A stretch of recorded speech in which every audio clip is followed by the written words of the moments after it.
I have titled my discourse with you this morning, Whose Card Is It Anyway? Whose card is it anyway? Now before I go on, let me turn this on because I think I'll be needing it somehow along the way. Okay, right here. Okay, here we go. It is often said that grace is a check written against the bank of heaven. I dare say that life, if not specifically the life of the born-again believer, is a check written against the bank of heaven. More appropriately, the born-again believer is holding, as it were, a debit card against the bank of heaven. By the word of the Lord were the heavens made, and all the hosts of them by the breath of his mouth. For he spake, and it was done. He commanded, and it stood fast. Psalm 36, 6 and 9. He laid the foundation of the world, that it should not be removed forever. Psalm 104, verse 5. As the earth, Sister Lily, as the earth came forth from the hand of its maker, it was exceedingly beautiful creation, children's story. Its surface was diversified with mountains, hills, and plains, interspersed with noble rivers and lovely lakes. There were no loathsome swamps or barren deserts. Graceful shrubs and delicate flowers greeted the eye at every turn. The heights were crowned with trees more majestic than any that now exist. The air, untainted by foul miasma, was clear and beautiful. The entire landscape outvied in beauty the decorated grounds of the proudest palace. The angelic host viewed the scene with delight and rejoiced at the wonderful works of God. After the earth, with its teeming animal and vegetable life, had been called into existence, man, the crowning work of the Creator, and the one for whom the beautiful earth had been fitted up, was brought upon the stage of action. At the end of the sixth day, after God had stooped to take dust in his hand to create mankind, and leaned over the lifeless form of man and kissed him with the breath of his mouth, he looked at his creation and thought it was very good. Man was the crowning act of the creation of God, made in the image of God and designed to be a counterpart of God. To him was given dominion over all that his eye could behold. For God said, "Let us make man in our own image, after our likeness, and let them have dominion over all the earth." All the earth. He who set the starry worlds on high and tinted with delicate skill the flowers of the field, who filled the earth and the heavens with the wonders of his power, when he came to crown his glorious work, to place one in the midst to stand as ruler of the fair earth, he did not fail to create a being worthy of the hand that had given him life. Patriarchs and Prophets, page 46. Saints, that's you and me. Man was placed as God's representative over the lower orders of being. They cannot understand or acknowledge the sovereignty of God, yet these beings, lower orders of beings, were made capable of loving and serving man. Those of you who have a dog know what I'm talking about. The psalmist says, "Thou madest him to have dominion over the works of thy hand. Thou hast put all things under his feet, the beast of the field, the fowl of the air, and whatsoever passeth through the paths of the sea." Because God saw that it was not good for man to be alone, he created a helpmeet for him. Out of the rib of Adam, God made a beauty that far surpassed that of the rest of creation. When Adam awoke out of his deep sleep after the surgery that God had performed on him, Adam looked upon what came forth from him, and he said, "Now, this is bone of my bone and flesh of my flesh," and he called her woman. Genesis 2:23. As if the splendor of creation was not good enough, neither the brightness of the sun and the soft light of the moon, God established a special corner of the world in which man could dwell. The Bible tells us that the Lord God planted a garden eastward in Eden, and there he put the man whom he had formed. Everything that God had made was the perfection of beauty, and nothing seemed wanting that could contribute to the happiness of the holy pair. Yet the Creator gave them still another token of his love by preparing a garden especially for their home. In this garden were trees of every variety, many of them laden with fragrant and delicious fruits. There were lovely vines growing upright, yet presenting a most graceful appearance, with their branches drooping under their load of tempting fruit of the richest and most varied hue. It was the work of Adam and Eve to train the branches of the vine to form bowers, that thus making for themselves a dwelling from living trees covered with foliage and fruit. There were fragrant flowers of every hue in rich profusion. Patriarchs and Prophets, pages 47 and 48. The morning stars sang together, and all the sons of God shouted for joy. Job 38:7. The great Jehovah had laid the foundation of the world. He had dressed the whole world in the garb of beauty and had filled it with things useful to man. He had created all the wonders of the land and of the sea. After all was set in place for man's enjoyment and satisfaction, he then stooped and created his masterpiece, man. There, as it were, God handed Adam a debit card written against the bank of heaven. For you see, God had given him dominion over everything that was God's. God had dressed everything was at his disposal. Well, almost everything. He had freedom of movement, freedom to procreate and replenish the earth, freedom to make choices. The only thing that was out of his reach was the tree of knowledge of good and evil. Adam and Eve had control, dominion over everything. They technically had a debit card, a limitless debit card from heaven. As if that was nothing, Eve, through the enticement of Satan, ate of the forbidden fruit and cast mankind into outer darkness. Enter mercy. The plan of salvation laid in place before the foundation of the world was then put in action. Grace, another limitless debit card from the bank of heaven. The songwriter says, "This is my Father's world, and to my listening ears, all nature sings, and round me rings the music of the spheres. This is my Father's world, I rest me in the thought of rocks and trees, of skies and seas, his hands the wonders wrought. This is my Father's world, their birds the carols raise, the morning light, the lily white, declare their Maker's praise. This is my Father's world, he shines in all that's fair. In the rustling grass I hear him pass, he speaks to me everywhere." Down through the annals of time, man continued to spend against the resources of heaven. Let's fast forward to Noah.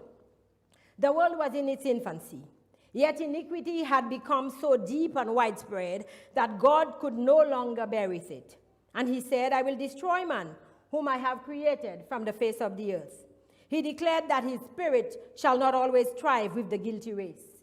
If they did not cease to pollute with their sins the world and its treasures, he would blot them from his creation and would destroy the things with which he had delighted to bless them. He would sweep away the beasts of the field and the vegetation which furnish such an abundant supply of food, and would transform the fair earth into one vast scene of desolation and ruin. Pages 93 to 95. He would cancel man's debit card. Here we see that man had taken the bounties from the hand of God and had so allowed them to consume him that God decided that he would destroy man along with all the things that he had made to delight man with. Here they are outlined: vegetation which supplied food, the beasts of the field, and everything on the surface of the earth. But wait, God had another resource aligned through which to redeem man. He told Noah to build an ark and take all who would be willing to listen and obey. You know the story very well.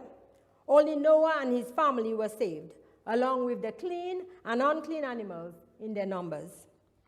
Let's fast forward to Abraham. At a ripe old age, he came to know the joy of holding his promised son Isaac, the one who was to be his heir, from whom Abraham would become the father of many nations. I could imagine Abraham wandering through the fields with Isaac at his heels, teaching the young man all he knew about everything. When one day out of nowhere came a command from God. Take your son, your only son, and present him as a sacrifice to me. It was as if God was telling Abraham, I placed something in your hand that I need back. I can't imagine the heartbreak, but Abraham knew that his son was a gift from God, a debit card. Better yet, his son belonged to God. The Bible did not tell us of the hesitation, but Abraham saddled his donkey, took the wood, took the knife, took his son, and went up the mountain. How many of us would be willing to open our hands and tell God to take from them what he must, put in them what he will, and use all to his glory? Since nothing in our hands belongs to us. The songwriter says, Lord, what can I impart when all is thine before? Everything in my hands belongs to you, Lord. Thy love demands a thankful heart, the gift. Alas, how poor. Even my thankful heart is nothing compared to the bounties that came from you. Thy love demands a thankful heart, the gift. Alas, how poor. What's in your hand? Who owns the things that bring you pleasure? Whose card is it anyway? Whose card are you swiping daily? When you open your eyes this morning and took the first conscious breath, whose was the breath that you breathed in? Genesis tells us, and God breathed into his nostrils the breath of life. No doubt your first conscious breath this morning came from God. His mercies are new every morning. Isaiah 50 verse 4 says, he wakes me up morning by morning, wakes my ear to listen like one being instructed. We sang the hymn, Great. Unfortunately, we didn't. The hymn writer says, great is thy faithfulness, morning by morning, new mercies I see. All I have needed, thy hand hath provided. Great is thy faithfulness, Lord, unto me.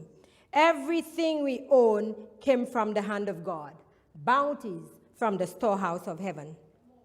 All that man has, life, the means of existence, happiness, and other blessings unnumbered that come to him day by day, is from the Father above. Man is a debtor for all he proudly claims as his own.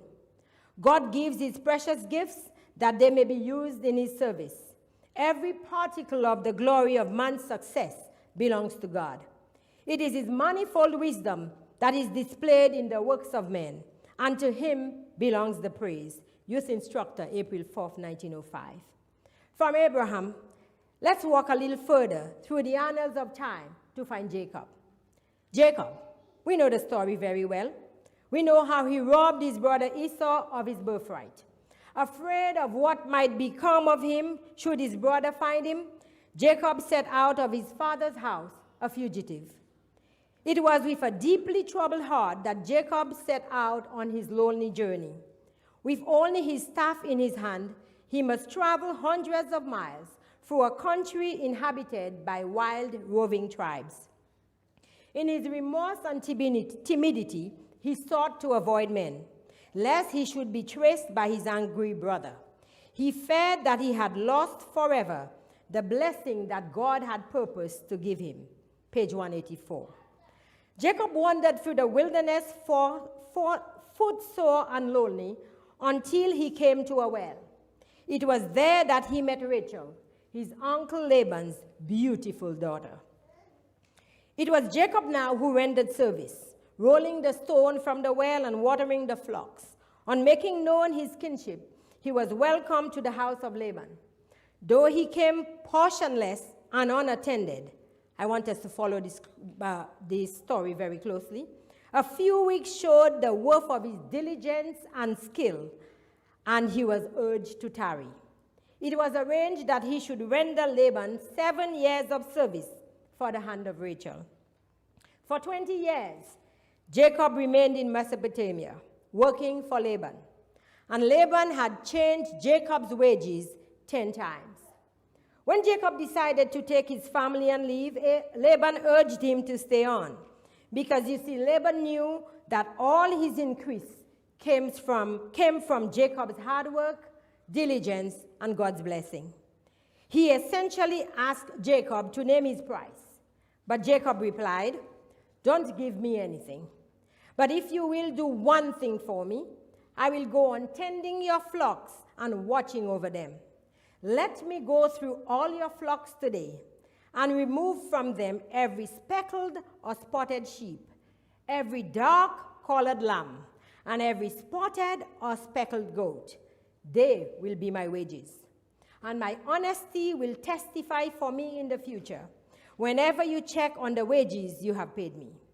Any goat in my possession that is not speckled or spotted, or any lamb that is not dark-colored would be considered stolen." "Agreed," said Laban. "Let it be as you have said." Genesis 30, verses 31 to 34.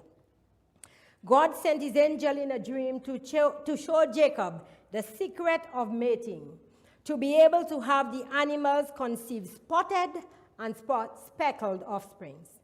And in conversation with his wives, Laban's daughters, Jacob explained to them the secret of his success and his increase. "You know," he said, "I've worked for your father with all my strength. Yet your father has cheated me by changing my wages 10 times. However, God has not allowed him to harm me. If he said, 'The speckled ones will be your wages,' then all the flocks gave birth to speckled ones. And if he said, 'The streaked ones will be your wages,' then all the flocks bore streaked ones. So God has taken away your father's livestock and has given them to me." Genesis 3, verses 6 to 9. Through it all, Jacob left Mesopotamia a very wealthy man. And when his brother Esau met him along the way, he asked, "Jacob, who are these with you?" And Jacob answered, "They are the children God has graciously given your servants." Genesis 33:5. Jacob never lost sight of God's blessings to him. He knew that all he possessed came as bounties from the hand of the master. He knew that it was the master who led, blessed, and guided him while he labored for Laban. The Bible tells us that Jacob promised to return to God a portion of all his increase. Like Jacob, we often review our past lives and recall with gratitude. We should often review our past lives, and recall with gratitude the precious deliverances that God has wrought for us, supporting us in trial, opening ways before us when all seemed dark and forbidding, refreshing us when we were ready to faint. We should recognize all of them as evidences of the watch care of heavenly angels. In view of these innumerable blessings, we should often ask with subdued and grateful heart, "What shall I render unto the Lord for all his benefits toward me?" Psalm 116:12. "What shall I render to Jehovah," the songwriter says, "for he has done so very much for me. What shall I render to Jehovah, for he has done so very much for me?" And the songwriter goes on to say, take my thanksgiving, for you have done so very much for me. What can we give you, Lord? For all is thine before. Our time, our talents, our property should be sacredly devoted to him who has given these blessings in trust. Whenever a special deliverance is wrought on our behalf, or new and unexpected favors are granted us, we should acknowledge God's goodness, not only by expressing our gratitude in words, but, like Jacob, by gifts and offerings to his cause. As we are continually receiving the blessings of God, so we are to be continually giving. Patriarchs and Prophets, page 188. We must always be reminded that we give God nothing. We cannot surrender to the owner. It's already his. Come with me to the land of Oz, where we meet a man named Job. Job was a very successful man. He had 7 sons and 3 daughters, and he owned 7,000 sheep, 3,000 camels, 500 yoke of oxen, and 500 donkeys, and had a large number of servants. He was the greatest man among all the people of the East. Job 1, verses 2 and 3. In today's economy, Job would have been considered a very wealthy man. It seemed that in one day, Job lost everything. A servant ran in with a bit of bad news when the other was leaving through the back door. The oxen were plowing and the donkeys grazing in the field next to me when Sabians attacked. They stole the animals and killed the field hands. I am the only one to get out alive and tell you what happened. Another servant rushed in and said, bolts of lightning struck the sheep and the shepherds and fried them, burned them to a crisp. I'm the only one to get off alive and tell you what happened. Still another, your children were having a party at the home of the oldest brother when a tornado swept in, off from the desert, and struck the house. It collapsed on the young people, and they died. It was one bit of bad news after another. Job got to his feet, ripped his robe, shaved his head, then fell to the ground and worshipped. Naked I came from my mother's womb, he said. Naked I'll return to the womb of the earth. God gives, God takes. Blessed be the name of the Lord. Blessed be the name of the Lord. The Lord giveth, the Lord taketh. Job recognized that the cards he held in his hands, his children, his oxen, his donkeys, his flocks of sheep, his servants, all belong to God. What do I have to render when all is God's before? To Job, God had taken what belonged to him. How often do we express pride in our belongings, wealth, and all that we have attained, as if it were through our own strength and hard work? In Deuteronomy 8:18, the Message Bible puts it this way. If you start thinking to yourself, I did all this, and all by myself, I'm rich, it's all mine, well, think again. Remember that God, your God, gave you the strength to produce all this wealth so as to confirm the covenant that he has promised to your ancestors as it is today. Nothing in our hands truly belongs to us. The hymn writer of Psalm 127:2 tells us, in vain you rise up early and stay up late, toiling for bread to eat, for he gives sleep to his beloved. In vain you rise up early and stay up late, toiling for food to eat, for he grants sleep to those he loves. He knoweth what things you need of before you ask him. Matthew 6:8. Like other gifts of God, the possession of wealth brings its increase of responsibility and its peculiar temptations. The Review and Herald, May 16, 1882. Are we tempted to look at all we survey and declare that it's mine, all mine? There is a dear sister I know and love very well. I know she's ever mindful of what's in her hand. She refers to everything as God's. If her car stops working, she would say something like this: God's car refused to start this morning, or God's air conditioning went out last night. It is in this spirit that we learn to lean on God and put all things in his hands. His debit card is in our hands, and it is at our disposal, but we should never forget whose card it is. I can identify a little with this sister. I will pause here to give you a little story. When I was in college, I would study for my exams. I could not wake up the day of the exam and study. I would avoid the students who would be around the classroom cramming for the exams, because if I open a book, I will forget everything. And so I would walk into the exam room and I would open my exam paper and I would start my exam. And if there is a question that I could not handle, I will close my eyes. And I'm telling you the truth. I will close my eyes, and the page on which that answer is will come into my side as I close my eyes. And I will lift the answer from the book on that page and put it on my paper. That's a fact. I had a friend who called me several years ago, and she said, oh, I want to study to get my license to practice. And she said, would you come and study with me? And I said, okay. So we bought the materials, and we started studying. And that's the truth. We would study, and the day of the exam, we would go to the exam venue, and she would come to me. We would normally go between 1.5, 2 hours before the exam. And she would say to me, Angel, do you know so-and-so? And I would say, girl, I've never heard of that. And we would go through the book. Now, that's a totally different scenario. And I just want you to see how God works in our lives. And she would ask me, nothing she asked me did I ever hear before or did I ever study. But I kid you not, when I opened that exam package, the only thing in that exam was what we studied in the last 2 hours that I had never known before. That's God. I have nothing to boast about. Absolutely nothing. It all belongs to God. We do not have possessions. We are more stewards of the professor, the Lord Almighty. Job understood that when he said, the Lord giveth, the Lord taketh, blessed be the name of the Lord.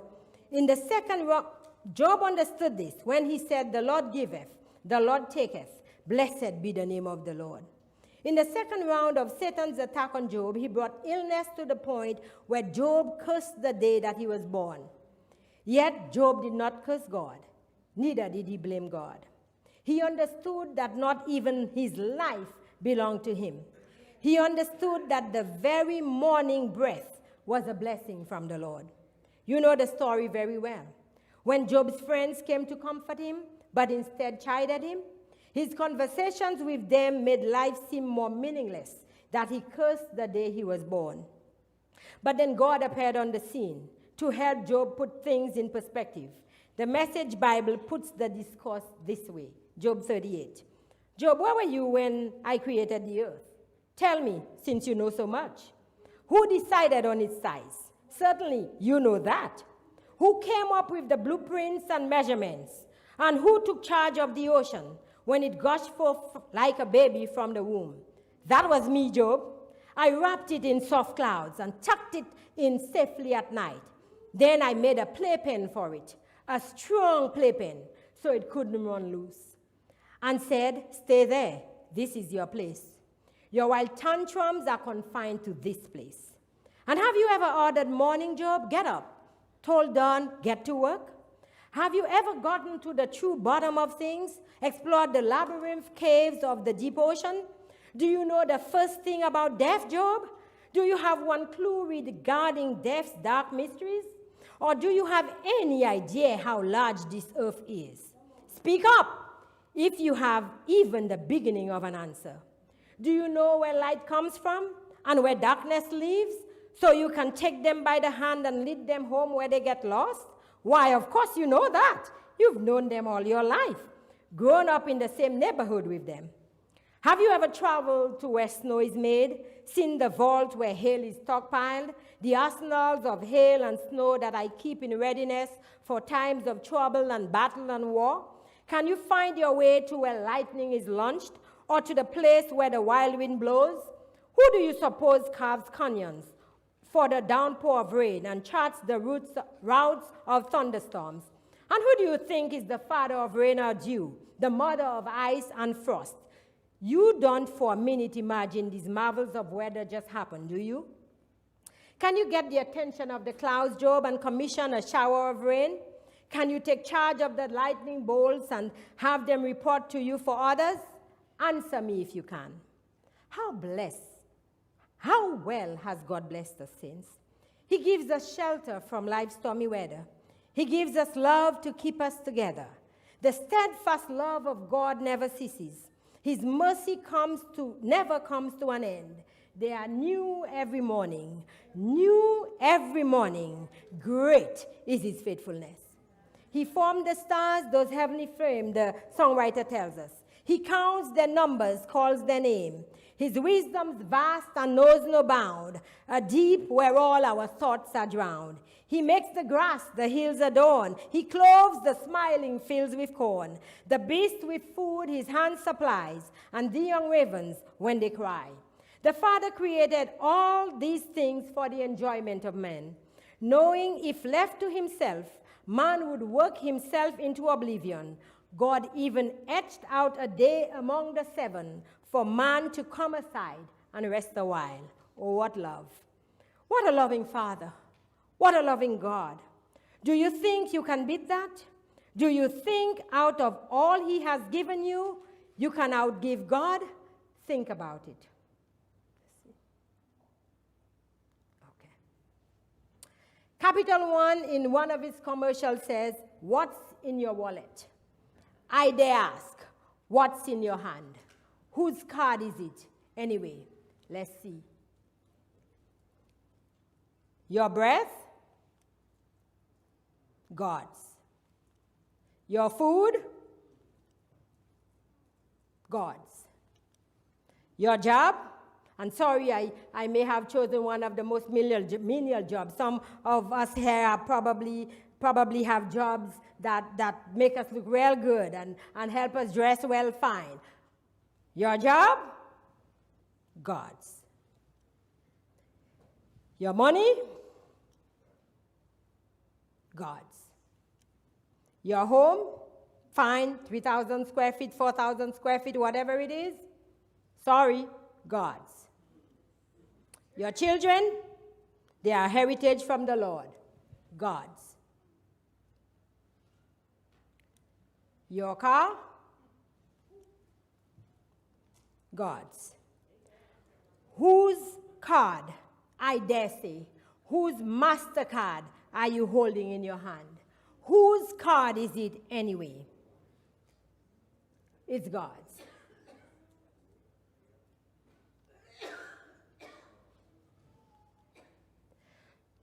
So, what can you withhold from God?